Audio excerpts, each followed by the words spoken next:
I've always said how your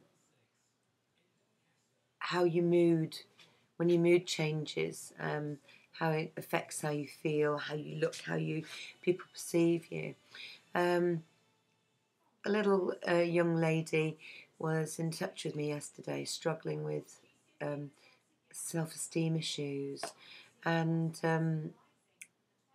I guess when you're the good thing about being kind of like seen as an inspirational source and as somebody who can empathise and support, um, it's wonderful to have some place for all the misery that we go through to channel it, to make sense of it.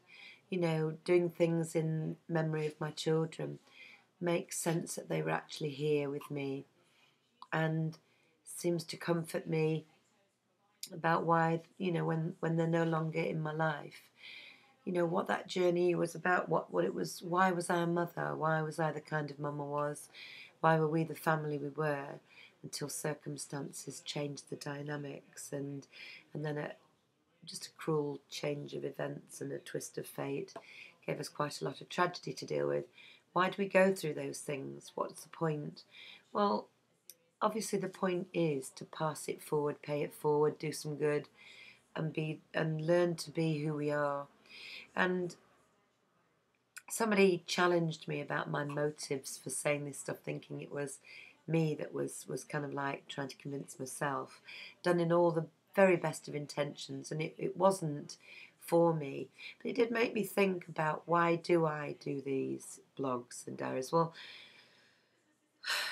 I do gain from them. I do. It helps me get through the days when I'm low as well, to challenge my, thoughts about stuff and how I feel.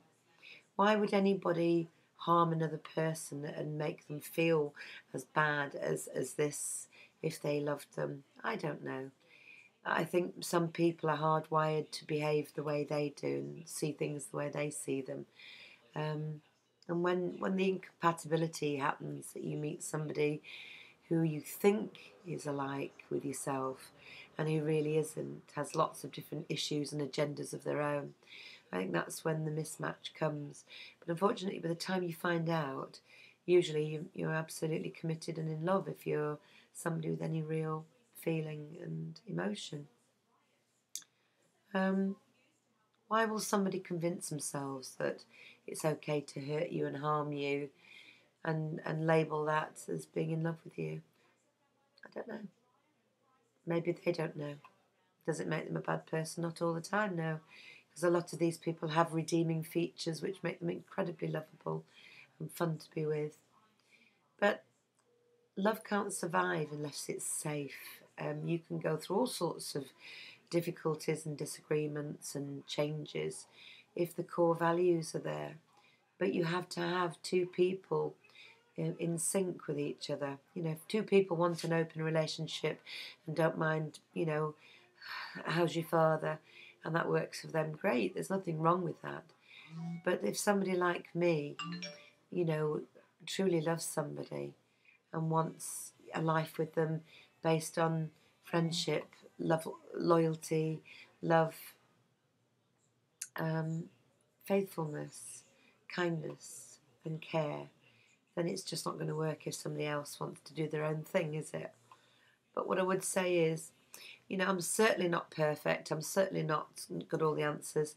Yesterday I went out with a friend and had a couple of drinks, which I'm not very good. I'm a real lightweight drinker.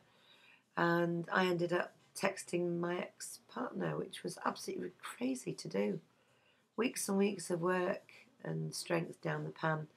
You know, I got an email, I text. I'm an idiot. I pulled my hands up. Crazy. Self-destructive. Back to square one as regarding, getting your house in order. But I wanted you to know that even I am not there. I have bad days. I'm still battling against my feelings to what I absolutely know the reality is.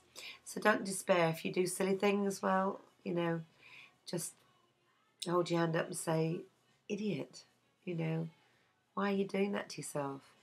And try again to be more resolved and stronger the next day. Okay, so good luck.